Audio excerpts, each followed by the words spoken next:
안녕하세요. 대우멘토 황대근입니다. 태광 함께 살펴보도록 하겠습니다. 시장이 어려울 때 우호적인 환경이 나타날 가능성이 있다라고 말씀을 드렸는데 현재 이 부분이 진행이 되고 있지 않나 생각을 합니다. 특히 사이클과 실적주에 대한 시장의 관심이 증가를 했다 이렇게 설명을 드립니다.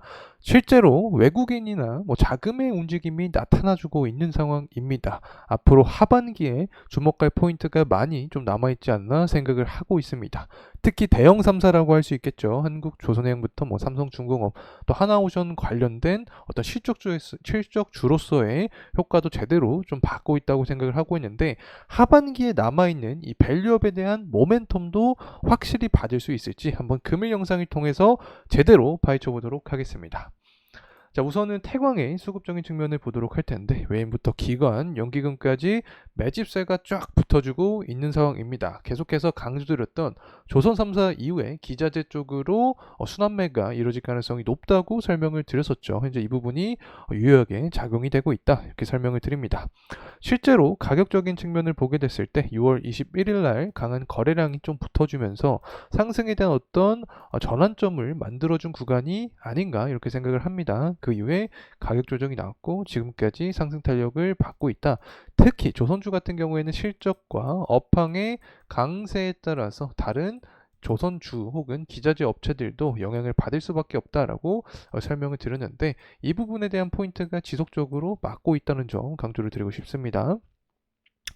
특히 태광 같은 경우에는 제가 직접 IR 통화를 진행을 했었죠. 주주환원 정책을 좀 강하게 어필을 했던 그런 기업이라고 말씀을 드렸던 기억이 납니다. 19년부터 23년까지 저PBR 기준치에 모두 맞아떨어져 가는 모습을 보여주었고 24년부터 26년까지의 전망치를 보더라도 저PBR 기준에 속해 있을 전망을 하고 있습니다.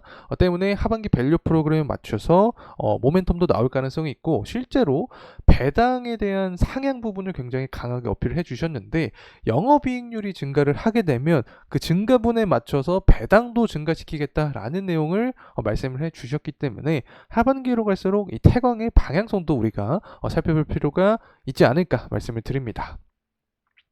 자, 돌아와서 하나하나 살펴보려고 하는데 일단 오늘 거의 시장의 주도주는 조선주라고 할 수 있을 것 같습니다. 현대 계열사도 그렇고 삼성중공업도 모두 시장 예상치보다 좀 상회한 모습을 보여주면서 조선주 쪽으로 수급이 쫙 붙었다 이렇게 설명을 드릴 수 있는데 선가지수 상승은 우리가 다 알고 있었던 내용이었었죠. 선별수주 전략이 맞아떨어져 갔기 때문에 태광 같은 기자재 업체들도 관련된 모멘텀을 받았다 이렇게 설명을 드릴 수 있겠고 유가가 다소 아쉽긴 하지만 이렇게 아쉬운 상황에서도 사이클 론이 나와주고 있기 때문에 오히려 반대로 생각하면 고유가 기조가 유지가 되면 될수록 조선업에 대한 우호적인 환경이 더욱더 강해질 가능성이 있다 이렇게 생각을 하고 있습니다. 금리 인하에 대한 이야기도 나와주고 있는데 결국에 강조드렸던 유동성 관점인 거죠. 유동성이 시장에 불게 되면 원유 시장에서도 수요가 증가를 하니까 상승에 대한 가능성이 높아진다. 특히 유럽중앙은행이 기준금리도 4.2%로 동결을 하고 나서 추가 금리 인하를 9월달에 하겠다라는 내용을 발표를 해줬습니다. 그만큼 분위기 자체가 금리 인하 쪽으로 많이 현재 형성이 되어 있는 상태고 무역 전쟁을 펼치게 된다라는 이야기도 나와주고 있는데 트럼프가 당선이 된다라고 하면 조금 더 가시화되겠죠. 그래서 관세를 중국 제품에 한 60% 부과하겠다라는 내용이 나타나주고 있기 때문에 더욱더 좀 태광의 분위기가 긍정적으로 가기 위해서는 오히려 트럼프 집권이 유리할 수 있다 이런 관점을 설명을 드립니다. 특히 LNG 규제도 폐지할 가능성이 있죠. 태광은 LNG에 대한 모멘텀을 강하게 받는 종목입니다. 때문에 원자재 방향성도 지속적으로 추적을 하고 있는 상황이고 유가부터 천연가스에 대한 수요가 증가를 하면 할수록 태광에게는 우호적인 환경이 만들어질 수 있다는 점 다시 한번 강조를 드리고 싶습니다. 특히 옆 동네에 이 성광밴드 있죠. 성광밴드랑 함께 움직이는 경향이 있기 때문에 이 부분은 종목의 특징으로 여러분께 말씀을 드리면서 넘어가도록 하겠습니다. 자, 다시 돌아와서 태광의 가격적인 흐름세를 보려고 하는데 일단은 주봉으로 좀 보도록 하겠습니다. 주봉사 현재 121선 구간 위에 올라와 있는 상황입니다. 사실 이 구간 자체가 투자 심리와 매물대가 많이 쌓여 있는 구간이죠. 그래서 사실 매물대 소화 과정이 어느 정도 좀 필요하다라고도 개인적으로 생각합니다. 투자 심리도 어느 정도 과열이 되었기 때문에 가격 조정과 기간 조정이 나오더라도 정상적인 범주다라고 생각을 합니다. 추가적인 상승이 나온다라고 하면 8월 7일 날 기록했던 했던 이 고점 구간에 대한 돌파 여부가 중요하게 작용이 될 것 같다. 자, 이렇게 설명을 드립니다. 태강 같은 경우에는 뭐 앞서서도 설명을 드렸지만 결국에 주가를 올리기 위한 포인트가 정해져 있다고 생각을 합니다. 지금까지 역사를 봤을 때 조선에 대한 사이클 강세론이 나오게 되면 오늘처럼 이런 강한 주가의 상승 흐름을 보여줄 가능성이 굉장히 높습니다. 이런 조선 업황은 선가지수랑 실적을 기반으로 현재 형성이 되어 있다. 제가 생각하는 것은 2차적인 강세에 대한 포인트입니다. 그 부분이 바로 매크로적인 환경인 고유가와 고환율에 대한 부분이다.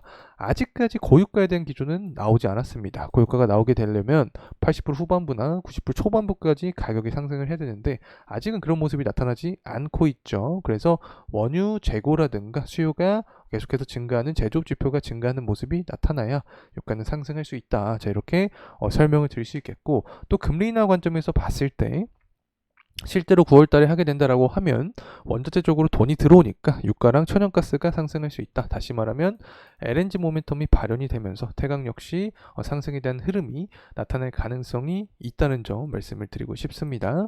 자, 그리고 나서 하반기에 또 주목할 포인트가 하나 있다라고 설명을 드렸죠. 바로 밸류 프로그램이라고 설명을 드렸습니다.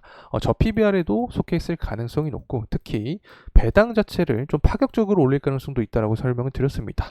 성강밴드가 자사주 매입을 했죠. 때문에 태강도 관련된 흐름을 보여주는 것 같다라고 생각을 하고 있고, 배당을 영업이익률 증가치와 비례해서 상승을 시키면 짧은 시간 안에 또 강한 성장에 대한 모습도 나타날 수 있기 때문에 주주가치 재고에 대한 어떤 트렌드가 불게 되면 태강이 또 여기에 속해지면서 두 가지 측면으로 상승에 대한 흐름이 나타날 수 있다고 생각을 합니다. 조선에 대한 사이클 강세론에 함께 상승할 수 있고, 또 저PBR이나 배당 이런 관련된 주주가치 재고를 위한 방향성을 펼칠 기업이다 라는 부분으로 시장의 관심도 받을 가능성이 있다고 생각을 합니다. 자, 이상으로 태광에 대한 영상 마무리하도록 하겠습니다. 감사합니다.